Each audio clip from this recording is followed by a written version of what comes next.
আসসালামু আলাইকুম। হ্যালো বন্ধুরা, কেমন আছেন সবাই? আশা করি সবাই ভালো আছেন, আমিও ভালো আছি। তা আমি মোবারক উত্তরখান থেকে, ঢাকা উত্তরখান থেকে সবাইকে স্বাগতম জানাচ্ছি নতুন একটা ভিডিওতে।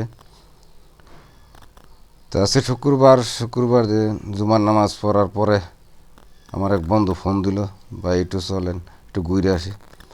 তো ঘুরতে যেয়ে দেখলাম, তো আমার বন্ধু নিতে নিতে একটা মূলা ক্ষেতের ভিতরে নিল।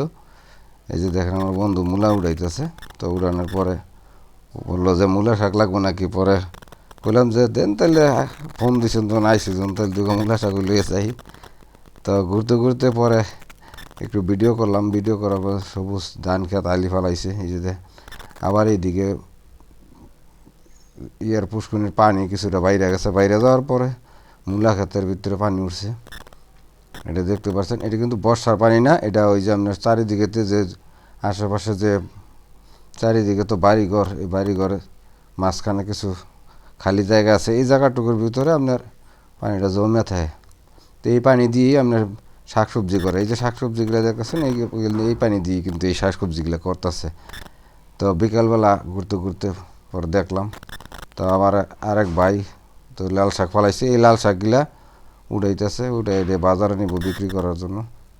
তো দাঁড়ায় দাঁড়ায় বন্ধুরা, এই যে পর্দায় দেখতেছেন আপনারা, এই যে আমার লোকমান মামা, এই লোকমান মামা শাক উড়াইছে, শাক উড়াইয়া আতলিয়া খাড়াই আছে। তো কইতেছে কয় শাক মোটামুটি অনেক শাক হয়েছে। তো এইভাবে মোটামুটি প্রায় 20-30 মুঠার পরিমাণ মতন বানছে শাক। এই যে পর্দায় যে বাড়িটা দেখতেছেন, এই ভাই লাল শাকটি করছে। আর এই যে এই পাশে যে পর্দায় দেখতেছেন, এটা হচ্ছে আমার বন্ধু মানুষ শহীদ ভাই, উনি অত্যন্ত একজন ভালো মানুষ। বন্ধুরা, আমাদের দেশে এখনও ইচ্ছা করলে সব কিছুই ফলান যায়, কারণ আমাদের এই বাংলাদেশে নদীমাতৃক দেশ, খাল বিলের দেশ। তবে এই দেশে বিভিন্ন ধরনের ধান চাষ আর বিভিন্ন ধরনের শাক সবজি এগুলাও এখনও চেষ্টা করলে আমরা করতে পারি, কিন্তু আসলে সামান্য কিছু পরিশ্রম করতে হবে। কিন্তু এই পরিশ্রম করলেই আমাদের সফলতাটা পাই আমরা। যেমন এই যে দেখেন পর্দায় লাল শাক, প্রচুর পরিমাণে লাল শাক ফলাই দিছে। এই যে এই লাল শাকটা এখন খালি শুধু উড়াইব আর বাজারে নিয়ে বিক্রি করব। তো এত পরিমাণে লাল শাক করছে, তো এটা সামান্য কিছু পরিশ্রম করছে। এই সামান্য কিছু পরিশ্রম করলে কিন্তু আমরা অনেক কিছুই করতাম পারি, কিন্তু আমরা তা করি না অনেক সময় দেখা গেছে।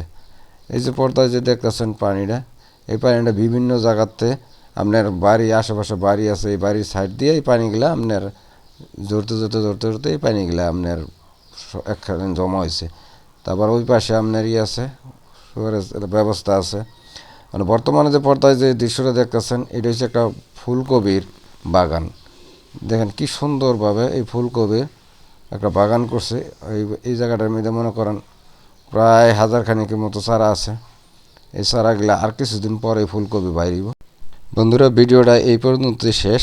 আজকের মতো বিদায় নিলাম। আমি মোবারক, সবাই ভালো থাকেন। আল্লাহ হাফেজ।